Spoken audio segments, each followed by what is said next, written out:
इसमें कोई शक नहीं। अगर हम इसे थोड़ा बड़े नजरिए से देखें तो सरकार इन फायदों के जरिए क्या कर रही है?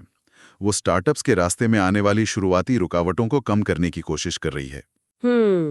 फंडिंग की दिक्कत, मुश्किल नियम कानून, बाजार तक पहुंचने की चुनौती, ये 3 सबसे बड़ी समस्याएं होती हैं जिनसे स्टार्टअप्स जूझते हैं, और ये फायदे इन्हीं का हल निकालने की कोशिश करते हैं। पर यहाँ एक अहम सवाल खड़ा होता है, क्या हर नया बिजनेस इन फायदों का हकदार है? मतलब कौन एलिजिबल है? गाइड इस बारे में क्या कहता है? हाँ, ये जानना तो बहुत ही जरूरी है।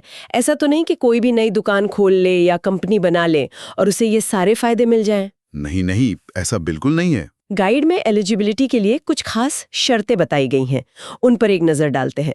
सबसे पहली बात, कंपनी किस तरह की होनी चाहिए? हाँ, ये बेसिक है। चाहिए। सोल प्रोप्राइटरशिप फर्म्स इसमें नहीं आती। सही। दूसरी शर्त है कंपनी की उम्र।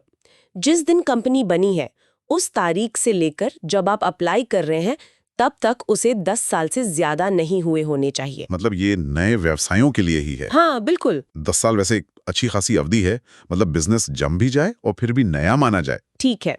तीसरी शर्त है टर्नओवर की।